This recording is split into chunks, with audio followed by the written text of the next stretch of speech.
Hello, and if you are a rule follower, you might want to look away now. The rebels are taking over. Hi again, it's us. I'm Anahí. Carine. Ali. And down here is Bilbo. It's not just a pillow. It's a void. Actual it's dog. A void. It's a void. And today we're taking you through a list of 5 knitting rules that we love to break. Absolute garbage, these rules. 100%. Do not connect with these rules. We don't have to. You don't have to. Nope.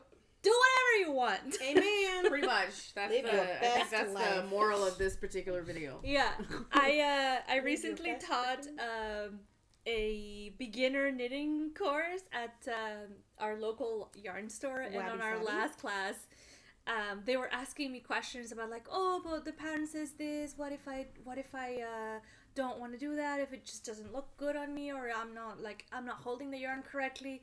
I literally told them, babe, you're the boss of your own sauce. Do whatever you want. This is your time. Yeah, we need this on a t-shirt. Mm-hmm. You're the boss of your own sauce. Yeah. Like, this needs to be a t-shirt. Absolutely. Yep. Anyway, so without further ado, let's start with rule number 1, which is you must make a swatch. That's the worst. The worst. Okay? No, the absolute worst. It's my next knitting tattoo to go next to my tape is evil one is swatching is evil. Swatches lie. They lie to you. All the time. And I have an actual example of this. Just give me 15 seconds. Leave it to Allie to bring the receipts. Honestly, though? Seriously. Oh. Okay, so this is a sweater that I did by Jennifer Steingass of Knit Love Wool, I think is her Instagram handle. I can't remember which one. It's all on my Ravelry page. It's beautiful. Love the sweater. Glorious. Love the yarn. Here's the swatch that I made for it. And I did it in the round. Like the pattern called for. I knit the color work in the round. You can see all these little dangly bits where I carried the yarn over. It is comical how different the color work gauge is to the actual pattern. What was this supposed to be? It's up here at the top. Oh, okay. And what it is on here, I think it came out to like, I can't remember the numbers off the top of my head. I think it's all on my Ravelry page, but it was just like, it was like 12 rows or something for an inch. And in there I got like 8. Oh, come on. It is comical how off my row gauge is from here to there. Oh, and my stitch gauge, inch by inch, is also different. Yeah.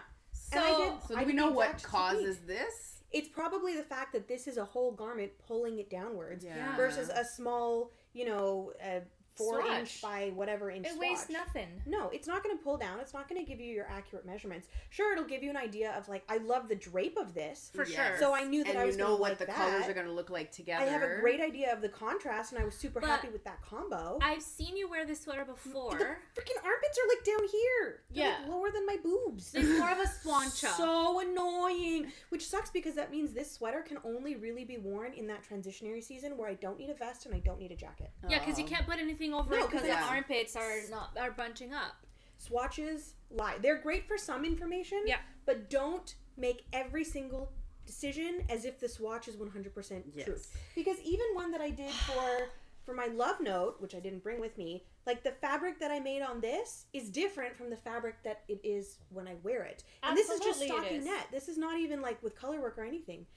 Oh, it's very frustrating. I used to think that swatches were like a non-negotiable item that you had to do it because the pattern's first step was make a swatch. So there I was making a swatch.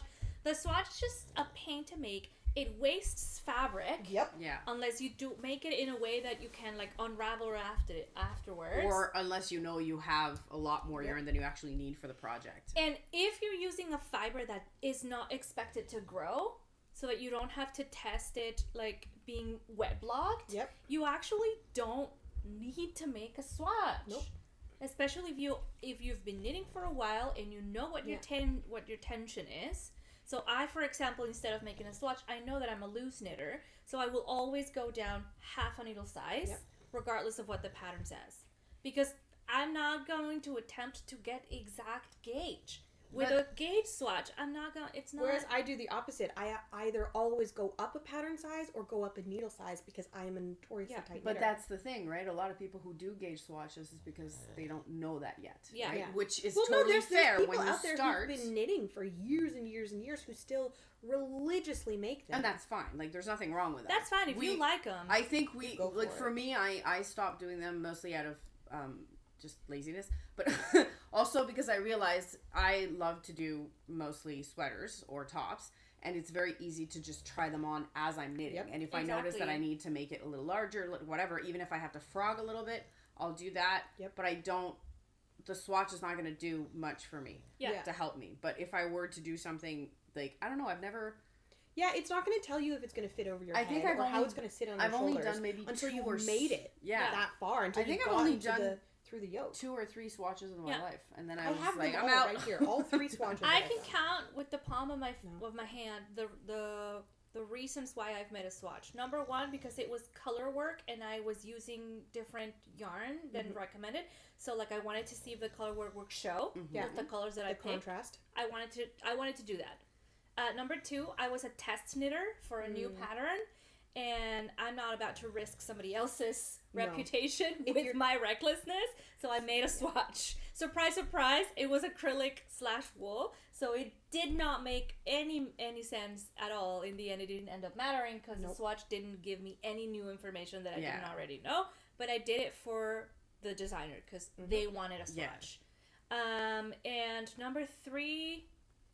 it was a stitch that I didn't know how to do, so I practiced. You gotta learn. Yeah. So, that makes sense. That's a good way. That makes sense because then you are actually getting information out of the swatch. Yeah. Then it shouldn't but necessarily for tension, be... Yeah. You don't need that. I've said this before, and I will say it again. I would rather frog than swatch. Yep. I concur. And I will die on this hill. Like, if you're doing color work, I can understand the importance of a swatch because row gauge does actually matter. Yeah. In, like, a color work yoke, for example, you gotta know if you're gonna do the whole pattern, like the whole chart, how deep that's gonna be on your body. However, you can't guarantee that it's gonna match because as we as humans go through daily life, we can be stressed one day and then totally chill the other. You might come home from work, hate everything, and pick up your sweater and choke up your needles and end up with like a section of your yoke that's like all the way up. But then the following day after work, you may come home and have yourself a little snacky, if you know what I mean. And then all of a sudden, you're loosey-goosey. You're loosey-goosey. You're just not perfect gauge. You're just going ahead. And you end up with like the wibbles and the wobbles in your project as your daily life and mood changes. Yeah. Now, this question is very, this rule is very attached to that inherent need for perfection that a lot of artists have. Yep. So I encourage everyone to do like we do, which is just wabi-sabi. You know? Yep. Accept imperfection as it comes. Yep. Accept that art is organic and it's not meant to be perfect because nature is not perfect. Yep. And neither are we. Nope. And so if you're making mistakes and your tension is loosey-goosey in some places and tight on other places, just, own it.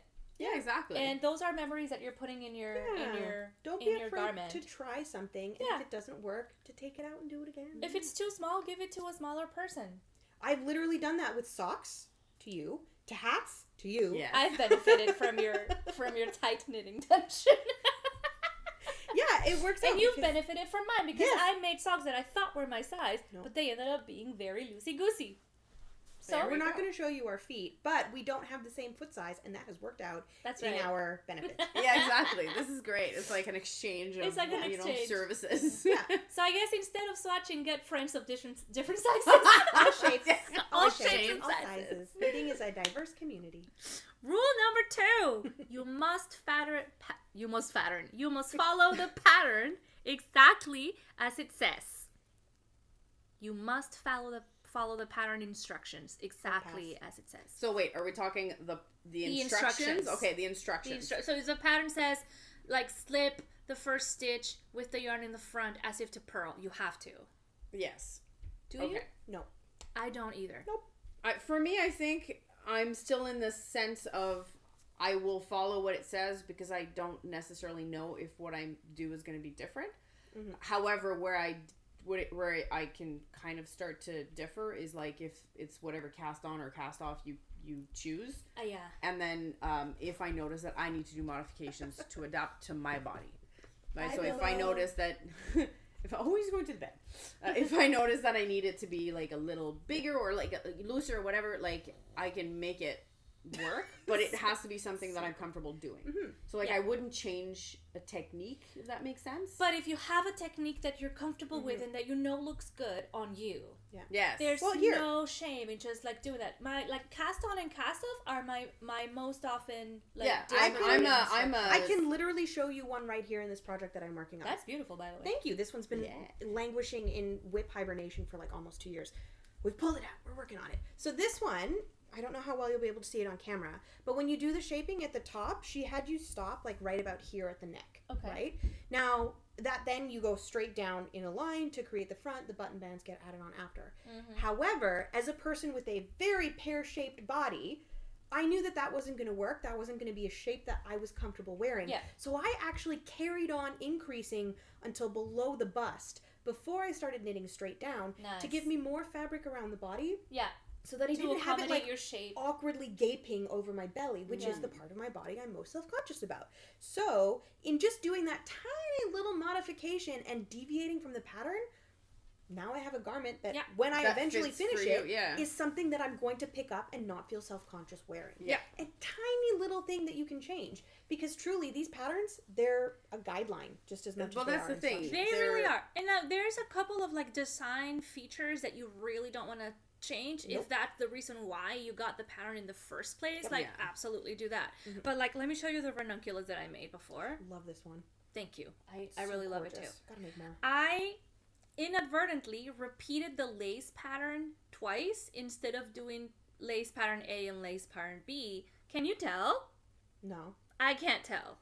And then I decided, well, I can either frog back and try to make it the way that they tell me to make it, or I can just screw it. Yeah. And I decided to just screw it because the stitch count was correct. I like the way it looks, and so sorry. Not sorry. Sorry, not sorry. And if you go through the project pages on Ravelry, if that website is accessible to you, and you look at a pattern that you want to make, you look at a sweater that has, say, like 200 completed projects on it, look through those pattern pages and you will see so many ways makers have made slight changes to it, be it with a change in the lace that they've put in, like maybe they've swapped baubles for lace yarn overs. I've extended the length of a couple of garments because I've cropped a bunch. Yeah, same thing. You know, like all sorts of things like that. Go through, see what people have done and draw inspiration from it, because it isn't the end of the world if you make a change to a pattern. No. The designers are not infallible humans, so why should you hold their patterns to that standard? That's right. More importantly, think of it as an interpretation. Your garment is your interpretation of that pattern. Yeah. It doesn't necessarily it's like a this song. Is definitely a translation it's like a cover theme, but it's like a cover song. Exactly. Essentially, you're interpreting it in a certain way that fits for you. Yeah, and it may not necessarily be the same. It's the same thing as if we go for pattern recommended needles or yarn or whatever. I used to be that person that was like, I'm gonna buy it exactly. It has to be the exact same needles, the same. I was so bad. I had to have the same needle brand. It had to be the same yarn brand. It had to be the same color. Otherwise, I thought in some shape or form I'm gonna mess it up, or it's not gonna be the same, which is stupid. But the point is that used to be a rule for me. And then I started realizing that, well, actually, the more you knit and the more you meet people who knit, the more you realize, no, like you can just go for yarn that has the same weight or the same feel or the same. But it took me, that was one of the hardest thing to break for me was that one. Making it exactly. I still have some of the original yarn from like projects I wanted to do a long time ago that I just never got to it. Even if it's not necessarily the yarn that you most love. Yeah. Right? And which is a perfect segue to rule number 3, which is you must follow the recommended materials. Yes. No, you don't. No, you don't. If you don't meet gauge in a shawl, whatever. It's a shawl. It's a shawl. I submit into evidence. Object number 4. Object number 4. This is a pattern that was designed in like summer yarns, cotton, linen, whatever. And it was designed for... like a blouse, like right? sport weight. It's a vest. It's the Rhoda vest by I Read Lynn. Surprise, Meg, it's done. It looks so nice. Cute. Anyway, it looks beautiful. What she called for in her pattern, like the specific weight, the specific needles, the specific fiber type, I was like, nah, my sister lives in Vancouver, but no thank you. It's not going to be...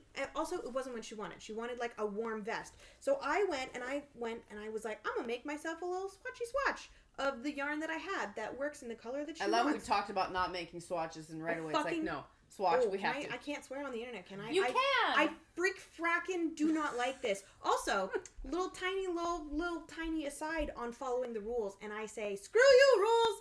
This pattern... Rules, schmooze. If you can tell, this pattern has, like, a beautiful lace yarn over thing going for, like, the whole body, right? Oh, yeah. Right? Yeah. She has you swatch in the freaking ribbing. Why? Make that make sense. And on top of that, I get the numbers off of the ribbing. I had to get 2 engineers to help me math this out so that I could then make it in the desired woolly yarn that I wanted to make it in. And guess what? This doesn't match that. So what the surprise? Surprise! Needless to say, I still, even though I changed the yarn, I changed the gauge, I changed the needles, I ended up doing the thing where it was like, the pattern says the largest size will be 53 inches. This is not a size inclusive pattern, by the way. Will be 53 inches. With the gauge I got, this is the largest size of the pattern that was written, and it should fit a 44-inch bust. Right? I so changed everything, but guess what? That's barely anyone. Look at this beautiful, perfect garment for my sister. She's gonna love it. It's glorious. She's freaking better. Meg, I tried it on. It's fantastic. Anyway, but you don't have to follow the rules. Look, there was some hemming. There was some hawing. There was definitely a lot of confusion. I was that meme of the lady with all the math around her head. Oh, yeah, with like that angle. Honestly, thank God for Pete and Andrea, our 2 engineering buddies who came in and were like, actually, this is what you gotta do. Let me Excel this for you. And he did offer, which was like, love that. Beautiful. But you don't have to follow the rules because now I have this this cold weather garment that my sister can wear in Vancouver that is probably going to get a lot more use than like a linen vest. Yeah. Another which was what the pattern example. called for. Last year when we were in Knit City, Montreal, there was a lot of people wearing this, like, not a lot, but like 3 or 4. To me, that's a lot of people. They were wearing this like convertible cardigan situation that looked incredible. I forget what it was called. It looked incredible and was one of those that you can wear upside down or right side up, and it looks a little different. So one side is a collar and the other side is a shrug. Anyway, but I saw someone wearing it, and then I saw someone wearing something similar, but in like a much lighter weight, and we asked them. It turns out it was the same pattern, but instead of using a DK weight, they used a fingering weight linen. Yep. And it was like a summer cardi, and it fit them perfectly. It was just like a little lacy and open weave. It was so beautiful. Did they follow the exact recommended needles and yarn that the pattern said? No. It still looked beautiful. It does mean sometimes that you have to do a bit of math, like you've just mentioned. For sure. But if you're okay with get that... some friends who know numbers. Exactly. Like, the possibilities are endless, essentially. At the end of the day, you want something that's really going to fit into your wardrobe. You want something that you are going to reach for over and over and over again. That's and if that means deviating from the recommended, and it's not... must be. It's not mandated. Recommended materials and needles. Yeah. Then that's what you should do. Yeah. All right, let's take a breath because we're all like getting a little bit. We're freaking jazzed. Can you tell That's all of us so are hype. like knitting? I don't want to say knitting rebels, but like kind of knitting rebels. I'm a little bit of. She's a bad bitch. I'm a little bit of a bad bitch. This is a sweary episode. Don't watch with your kids, man. We already said if you're a rule follower, look away. Look away. It's not for you. This should come. We should like start this episode with like a warning of like language. Did you guys watch Frozen 2? Yes. Okay, because like in the beginning, like one of the first songs is like when she's hearing like, oh, right? Yeah. And she's like, I could hear you, but I won't. That's how I feel about the recommended needles. I can hear you, but no thank you. I'm going to use my own thing. Exactly. Rule number 4, thou must not mix your fibers. To that I say... Pshaw! Pshaw! Oh my gosh. I bite my tongue. No, not my thumb. My thumb? Thumb? Not your... Did you just say your... I don't know. We all did something different. My tongue. My tongue. Wouldn't no, it be your but tongue? isn't it I bite my thumb? No, I thought it was like your tongue. No, but like in like Romeo and Juliet, you know that opening scene when they're like both families are like feuding, fighting, and one of them is like, I bite my thumb at you. No? I don't. Somebody look it up, because I really don't want to bite into my own thumb. You are... Wait. Hey, at least in Australia, thongs are flip-flops. So it'd be a shoe, not underwear. Right. So, Romeo and Juliet, you are correct. It is, I do bite my thumb, sir. Do bite my thumb at thee. I do bite my thumb at thee. Who says, we are do not mix your fibers. We will never be one of the actors in Shakespeare's in the Park. But, we're trying. I say bollocks. I say lies. I say deception. She's fired up, is what she's saying. Fired up. If you ever want a good time, Google Shakespearean insults. They're so good. There's one. We have to make them.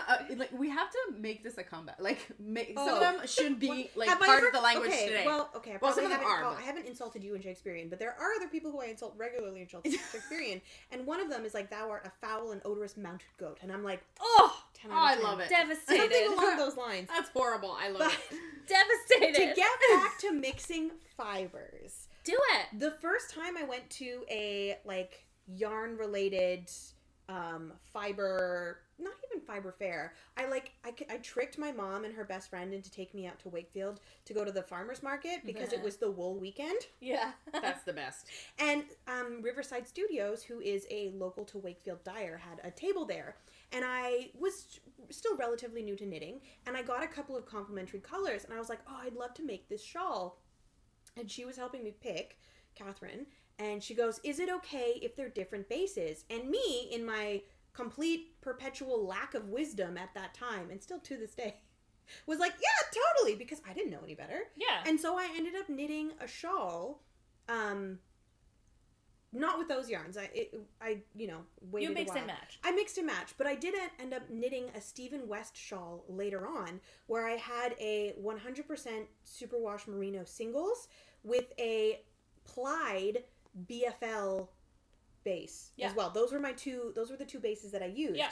And it was the most beautiful, loving, warm shawl. And it was saucy. So bouncy because of the BFL, which was really fun, but it still maintained the structure because of the merino singles. Yeah. And I will say, if you mix your fibers, always have some extra, because I ended the shawl and I was like, the yardages I use do not in any way match the yardages in the pattern, because I was mixing bases. Sure. But I had the most beautiful combination, and I want to recreate it. Yeah. Using BFL and merino singles. It was so nice. Do it. Give it a try. What's the worst that could happen? I made something also. I forget which one. I think it was one of the Jessie made crop tops. Mm. And I used some that was wool nylon. It was sock yarn. Yeah. And some that was like bamboo wool. Yeah. No problem. Yeah. Absolutely no problem. Who says you can't mix plant-based and animal fibers? Yeah, especially if they have a similar bounce to them. Exactly. Mm-hmm. If you like the way they feel, the way they look, and the way they work up on the item that you're working on, just do it. I'm literally mixing fibers in this project right here. Well, what is it? The red is a 75% merino, 25% nylon. The gold is an 85-15 merino nylon, and the gray is 100% merino single. Oh. So, like, single ply. Nice. Versus the other two, which are sock yarns, so they are 4-ply. Yeah. The only thing I will say is if you are mixing your fibers, just follow the care instructions for the most delicate one. Yeah. Yeah. That's actually a really good piece of advice. Yeah. That's it. You don't have to worry about it. No. Actually, my Velacor is also mixed fibers. I'm using the cream one. The cream color that I'm using for my Velacor is linen silk. Ooh, and the color is a Sauberball, which is wool. Yep. There we go. Yeah, and it looks great. You get so many more options if you mix bases. Because, for example, a yak base has got a natural gray undertone because of the fiber, which is Carine's favorite base, coincidentally. No, that's alpaca. Sorry, alpaca. Yeah. Still, but that also has its own like slight gray beige color underneath it, and it gives you this beautiful look, like lush, deep, moody colors that you may not be able to get on a lighter color base like a merino or a Corriedale. And so you end up with this much larger selection of colors to choose from, and they all do different things, the yarns, like how bouncy they are. It's just so much fun. So don't be afraid, just experiment, and if in the end you don't like it, guess what? It's knitting, you can rip it out. Lol. That's the best part. Make swatches. I mean, it's not a best part. Do not. But like, that's one good reason to make a swatch. That's what I mean. Like if you have two yarns and you want to try them out together, but you don't want to commit to a project, make something small. Make a tiny swatch. Wait. I'm sorry. I have an idea. Instead of making swatches, and I know this has already been floating around, but I'm just thinking about it. Instead of making swatches, make mini sweaters that become Christmas ornaments. 100%. And you can also put it on your Barbies if you have kids. Yeah. You can also, like, on your dolls, whatever. Like, on a pen. They're literally, there's so a pattern cute. online that you can buy. There's probably a few different ones. Make some little gadgets or something. Tiny socks. If it's just about figuring out if the yarn fits together, if the fibers fit together, if the colors fit together, just do it. This way you don't have to just see it afterwards. You can just... Like, you can still look at it, but it'll have a usefulness. It'll be a Christmas ornament or a decoration just for yourself. Or, like I said, you put it on one of your dolls or your kids' dolls. Yeah. You know? So don't be afraid. Just mix your fibers. Do it. Do it. Do it. Do it. See what happens. See what happens. What's the worst that could happen? And finally, but not leastly, number 5. If you're just starting out, don't dive into the deep end. Start small. Yeah, and to that I say, behold, the queen of cable. So I hate this rule so much because when I started, when my mom tried to teach me when I was a kid, that's what she did. Let's start with little squares, or little like for me, I think it was a scarf. Yeah. And I got bored so fast, I did not knit for the next 20 years. Yeah. So maybe not 20, but close to it. So I say to that, no, knit whatever makes you excited to knit. Yeah. Like, and for me, that was a cable sweater. I'm sorry. So I literally saw it and I was like, I want to make this. I don't know how, but I'm going to make it. And then I proceeded to get the yarn. I was still in the phase of getting exactly the yarn. This is with the Julie's sweater. Julie's sweater is the one. It was my first sweater. And I proceeded to get the exact yarn from Knit Picks that I needed to. I think it was the palette one. I also got the needles, everything, the whole set. Now, did it become a success? Yes, because I finished it, but I had to rip it off 3 times. I had to, there's a few mistakes in there, but did you have fun? Yes, I did. More importantly, because it's a sweater, it's such a big project that at the end of this, I could tell I remember every stitch I made. I remember every technique. Yeah. I remember because it was such a long project, and because I had to rip it apart a few times. Yeah. It was even more like it was ingrained in my head, but I was still so obsessed with wearing it that I never gave up on it. Right. So dive in the deep end. If it means that you're starting with something really complicated, fine. Just get someone to help you with it. Go through it, but don't assume that you have to start with that little granny square or that dishcloth or whatever, because if that doesn't if that's what you want to do, that's fine. But if you're not interested in this or you're not passionate about it, don't assume you can't finish it. You can't start doing, because so many people just assume they have to start with that one step. Yeah. And then they kind of just put it aside and forget about it. If you're adventurous, follow your heart. Yes. You also don't have to start off with big needles and big yarn if you don't have to. No. The first time I knit socks, I bought a sock set that was a light fingering weight, and the pattern I picked called for 2mm needles. The first sock I ever knit was on freaking toothpicks, which I don't recommend, but I learned but that's the thing. How not to knit a sock real quick. Yeah. My second time around was a lot better on larger needles, 2.25, not by much, but it was it's about the fact that you're to me, the most important thing is this has to be something you want to do, something that pushes you, whether it's a gift for someone, whether it's that's the only reason I got through the freaking cardigan, a 1-year cardigan, because I wanted to do it. And I was like, this is a gift for someone. Otherwise I would have thrown it away and burned it a long time ago. Yeah. But like, otherwise, like I said, you're just going to lose your interest. Yeah. That's right. That's not how you want to start your passion or what could become a really nice passion. I follow this fantastic content creator called Cassie. She lives in Montreal. Hi, Cassie. Anyway, Cassie is a sewist and a knitter and a lot of other like fiber arts. She calls them like soft arts. And one thing that really stuck with me that she said was when she was starting sewing, she didn't know what was easy and what was hard.